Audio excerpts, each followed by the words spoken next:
Hello friends, मैं अपने आज के इस वीडियो में आप लोगों के साथ +2 मैक्रो इकोनॉमिक्स के चैप्टर फॉरेन एक्सचेंज रेट का एक बहुत ही यूजफुल टॉपिक डिस्कस करने जा रहा हूं। ये टॉपिक है flexible exchange rate system. But इस सिस्टम को जानने से पहले हमें फॉरेन एक्सचेंज रेट के बारे में समझ लेना जरूरी है। फॉरेन एक्सचेंज रेट का मीनिंग है value of domestic currency in terms of foreign currency. Means हम अपनी कंट्री की करेंसी की वैल्यू को फॉरेन कंट्री की करेंसी की वैल्यू में एक्सप्रेस करें। जैसा कि आज की तारीख में हम बोलते हैं एक यूएस डॉलर 95 रुपीस का है। बस यही है फॉरेन एक्सचेंज रेट। लेकिन अब सवाल यह पैदा होता है कि ये एक यूएस डॉलर 95 रुपीस का कैसे बना, ये 40 रुपीस का क्यों नहीं है, ये 100 रुपए का क्यों नहीं है।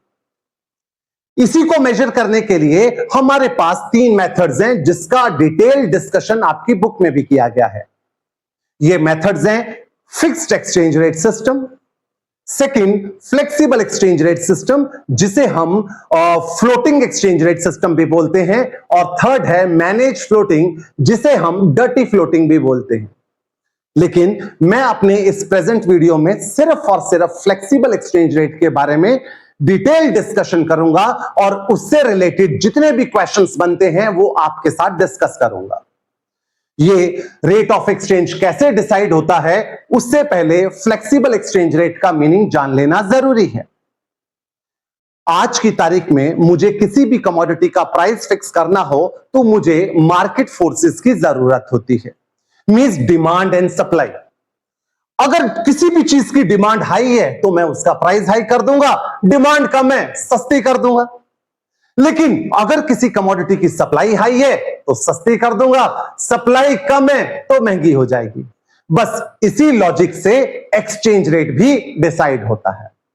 फ्लेक्सिबल एक्सचेंज रेट एक ऐसा सिस्टम है जिसमें rate of exchange market forces decide करती हैं, demand for foreign currency and supply of foreign currency. इसके अंदर गवर्नमेंट का कोई रोल नहीं है, जैसा कि फिक्स्ड एक्सचेंज रेट में होता था, जहां पे गवर्नमेंट फॉरेन करेंसी की वैल्यू को अपनी कंट्री की करेंसी की वैल्यू में एक्सप्रेस करती थी गोल्ड को बेस मानकर। हम यहां पे सिर्फ और सिर्फ मार्केट फोर्सेस को लेकर डिस्कशन करेंगे। अब इससे पहले यह देखा जाए कि foreign exchange rate demand and supply के बेस पे कैसे डिसाइड हुआ, जान लेते हैं हम डॉलर की डिमांड आखिरकार कर क्यों रहे हैं, सप्लाई कहां से आ रही है। डॉलर की डिमांड हम कई कारणों से करते हैं।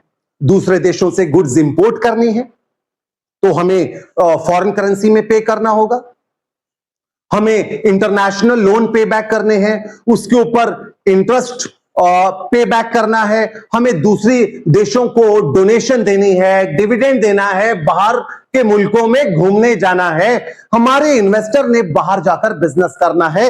इन सभी कारणों के लिए हमें डॉलर चाहिए। अब ध्यान देने वाली बात यह है, जो कि ये डायग्राम भी एक्सप्लेन कर रहा है, कि foreign exchange rate and demand for foreign currency में इनवर्स रिलेशन है। ये डाउनवर्ड स्लोपिंग डिमांड कर्व बताता है जब रेट ऑफ एक्सचेंज हाई है तो डॉलर की डिमांड कम होगी, रेट ऑफ एक्सचेंज कम है तो डॉलर की डिमांड ज्यादा होगी। कोई भी चीज महंगी होती है तो उसकी डिमांड कम होती है, अगर वो चीज सस्ती हो जाती है तो उसकी डिमांड बढ़ जाती है। बस यही समझ लीजिए कि फॉरेन करेंसी के केस में भी ऐसा ही हो रहा है। रेट ऑफ एक्सचेंज ज्यादा है मतलब महंगा है डॉलर, तो इस वजह से उसकी डिमांड हम कम कर रहे हैं। So demand for foreign currency को डिस्कस करने के बाद हमें सप्लाई ऑफ फॉरेन करेंसी को समझ लेना चाहिए। डॉलर की सप्लाई कहां से आ रही है, जब दूसरे देशों को गुड्स एंड सर्विसेज बेचेंगे, एक्सपोर्ट करेंगे तो डॉलर की सप्लाई होगी। बाहर के देशों का टूरिस्ट हमारे देश में घूमने को आए, डॉलर की सप्लाई होगी। फॉरेन इन्वेस्टर हमारे देश में इन्वेस्ट करे, FDI foreign direct investment and foreign institutional investment FII, means बाहर का इन्वेस्टर इंडियन कंपनीज के शेयर्स परचेज कर रहा है। अगर हम दूसरे देशों से उधार लेंगे तो डॉलर आएगा, डोनेशन से डॉलर आएगा, तो इन सभी कारणों से डॉलर की सप्लाई होती है। अब ये सप्लाई का वो फॉरेन करेंसी हमें अपवर्ड स्लोपिंग मिल रहा है, demand for foreign currency downward sloping था। ये upward sloping supply curve of foreign currency क्या इंडिकेट कर रहा है? ये इंडिकेट कर रहा है अगर रेट ऑफ एक्सचेंज लो है सप्लाई ऑफ फॉरेन करेंसी ज्यादा होगी, और रेट ऑफ एक्सचेंज लो है तो सप्लाई ऑफ फॉरेन करेंसी कम। अगर रेट ऑफ एक्सचेंज बढ़ जाता है तो फॉरेन करेंसी की सप्लाई भी बढ़ जाएगी। डॉलर महंगा होगा तो डॉलर की सप्लाई ज्यादा आने लगेगी। ज्यादा क्यों आने लगेगी इसको हम डिटेल में डिस्कस बस अभी कुछ ही देर में करेंगे। लेकिन अभी तक हमने देखा डिमांड फॉर फॉरेन करेंसी क्यों हो रही है and supply of foreign currency कहां कहां से हो रही है। डिमांड फॉर फॉरेन करेंसी का जो कर्व है डाउनवर्ड स्लोपिंग है and supply of foreign currency का जो कर्व है अपवर्ड स्लोपिंग। अब रेट ऑफ एक्सचेंज डिसाइड कैसे किया जाएगा? Determination of equilibrium exchange rate. हमने देखा downward sloping demand curve upward sloping supply curve को जहां पे ई पॉइंट पे काट रहा है तो ई पॉइंट पे ही हमारा रेट ऑफ एक्सचेंज डिसाइड कर दिया जाएगा। Or will be are equilibrium exchange rate, क्योंकि यह डिसाइड हुआ है on the basis of demand and supply. अब जैसा कि मैंने आपको बताया कि रेट ऑफ एक्सचेंज का डिमांड फॉर फॉरेन करेंसी के साथ रिलेशन है negative and supply of foreign currency का रेट ऑफ एक्सचेंज के साथ रिलेशन है पॉजिटिव। हम अपने अगले क्वेश्चंस में इन्हीं के रीजंस ढूंढेंगे जो इनफैक्ट बोर्ड एग्जाम में भी पूछे गए हैं। मेरा पहला क्वेश्चन जो आप स्क्रीन पे देख रहे हैं, क्वेश्चन है रेट ऑफ एक्सचेंज के गिरने से डॉलर की डिमांड क्यों बढ़ जाती है? ऐसा क्यों होता है जब रेट ऑफ एक्सचेंज गिर गया, डॉलर सस्ता हो गया तो डॉलर की डिमांड बढ़ गई? जब रेट ऑफ एक्सचेंज गिरा हमें जानना होगा कि इसका रुपए पे क्या इंपैक्ट है और इसका डॉलर पे क्या इंपैक्ट है। रेट ऑफ एक्सचेंज के गिरने का मतलब जो डॉलर है वो इस समय हो गया है चीप और जो डोमेस्टिक करेंसी है वो हो गई एक्सपेंसिव। अब क्योंकि डॉलर चीप हो गया है इस वजह से फॉरेन गुड्स हम लोगों के लिए सस्ती हो जाएंगी, इंपोर्ट्स बढ़ेंगे। हम लोगों के लिए दूसरे देशों में घूमना सस्ता हो जाएगा, फॉरेन टूर्स भी बढ़ेंगे। इंडियन इन्वेस्टर के लिए बाहर के मुल्कों में इन्वेस्ट करना भी सस्ता होगा। हमारा इन्वेस्टर बाहर के मुल्कों में जाकर ज्यादा इन्वेस्ट करेगा, इस वजह से हमारी इन्वेस्टमेंट अब्रॉड भी बढ़ेगी। और यही 3 कारण मैंने यहां पे लिखे हैं।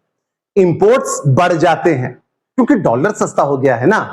हमारे टूरिस्ट के लिए, इंडियन टूरिस्ट के लिए फॉरेन में घूमना सस्ता होगा क्योंकि डॉलर सस्ता हो गया है। हमारे इन्वेस्टर के लिए बाहर इन्वेस्ट करना भी सस्ता हो गया है, इस वजह से डॉलर की डिमांड बढ़ती है। आइए हम अगला क्वेश्चन देखते हैं।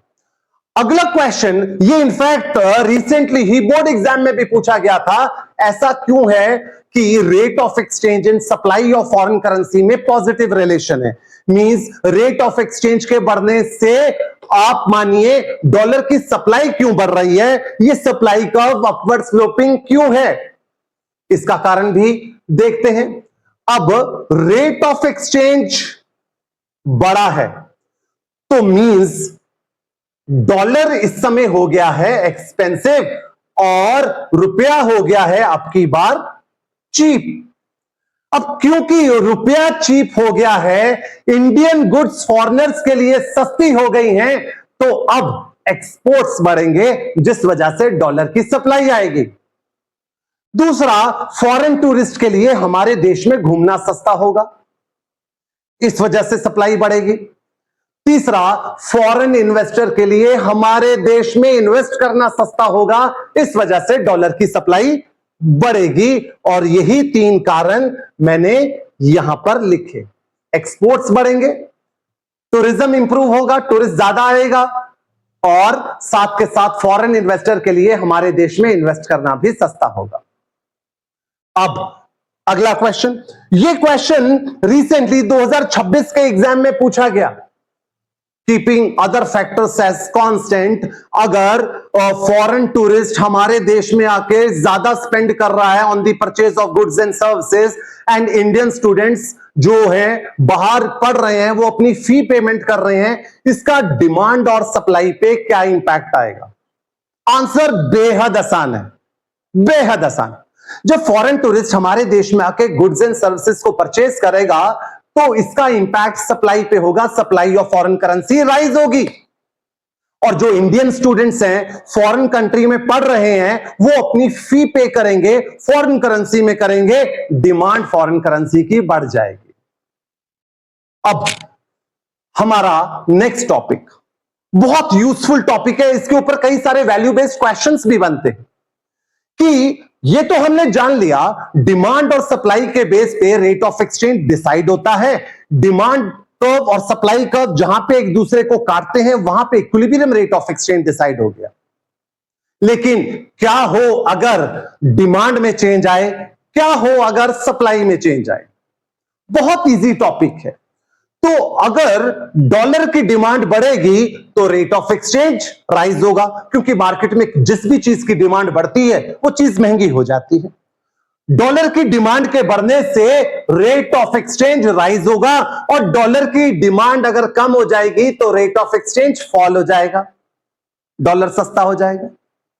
लेकिन अगर डॉलर की सप्लाई बढ़ेगी, ज्यादा डॉलर हमारे पास आ रहा है, तब भी रेट ऑफ एक्सचेंज गिरेगा, डॉलर सस्ता होगा। लेकिन मेरे दोस्तों, अगर डॉलर की सप्लाई गिर जाएगी तो रेट ऑफ एक्सचेंज बढ़ जाएगा। ये बेसिक फैक्ट्स हैं जो मार्केट में किसी भी कमोडिटी के प्राइस को इंपैक्ट करते हैं। मैं रिपीट कर रहा हूं कि इससे पहले कि हम वैल्यू बेस्ड क्वेश्चंस देखें, ये फैक्ट्स क्या हैं। डिमांड के बढ़ने से प्राइस बढ़ता है, डिमांड के गिरने से प्राइस कम होता है, सप्लाई के बढ़ने से प्राइस कम होता है, एंड सप्लाई के कम होने से प्राइस बढ़ जाता है। तो अब इससे रिलेटेड जरा हम क्वेश्चन देख लेते हैं। क्वेश्चन आपके सामने है, what impact you see of incredible India अतुल्य भारत अतिथि देवो भव project on rate of exchange. ये प्रोजेक्ट है जो ministry of tourism in India ने स्टार्ट किया। इस प्रोजेक्ट का ऑब्जेक्टिव था कि फॉरेन टूरिस्ट को हम रिस्पेक्ट करें जब वो हमारे देश में आए, ना कि उनके साथ हम बदतमीजी करें, उनको लूटें। जब हम उनको अच्छा ट्रीटमेंट देंगे तो फॉरेन टूरिस्ट ज्यादा आएगा, फॉरेन टूरिस्ट के ज्यादा आने से सप्लाई डॉलर की बढ़ जाएगी, जिससे रेट ऑफ एक्सचेंज फॉल हो जाएगा।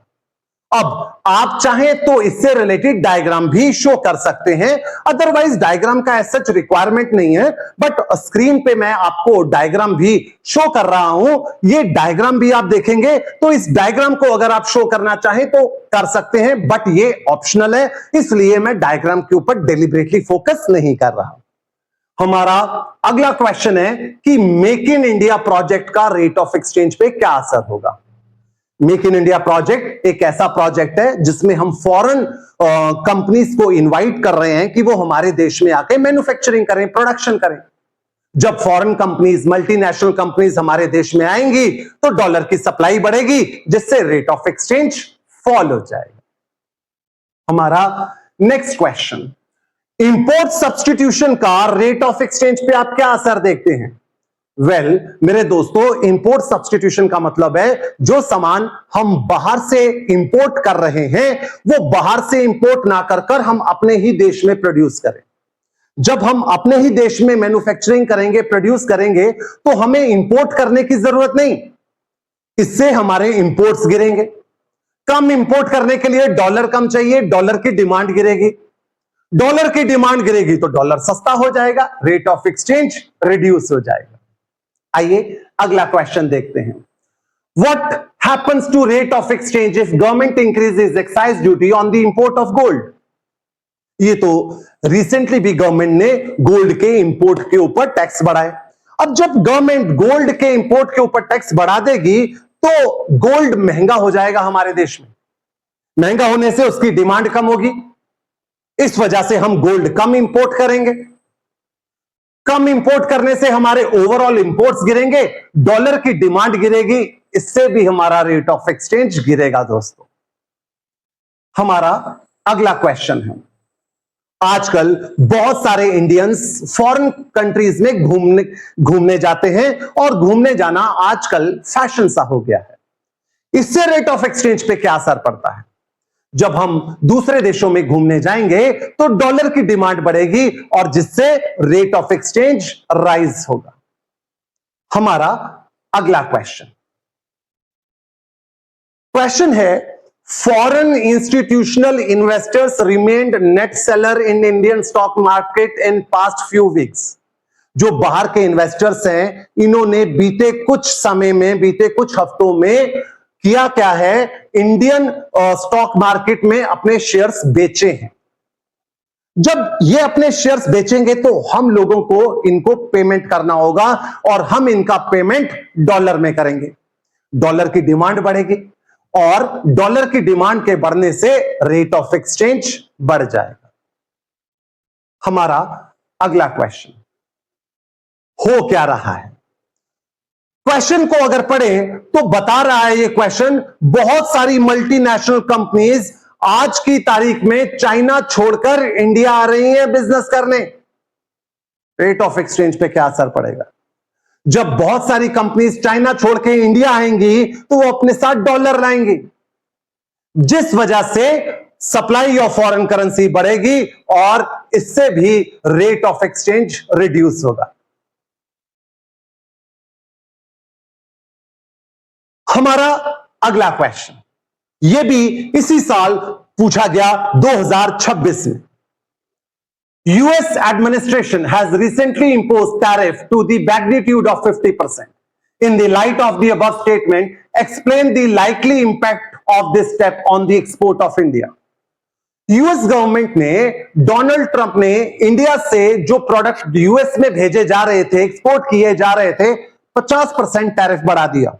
मतलब जो प्रोडक्ट अब यूएस मार्केट में 100 रुपए का टैक्स लग रहा था, जिस प्रोडक्ट के ऊपर अब 150 रुपए का टैक्स लगेगा।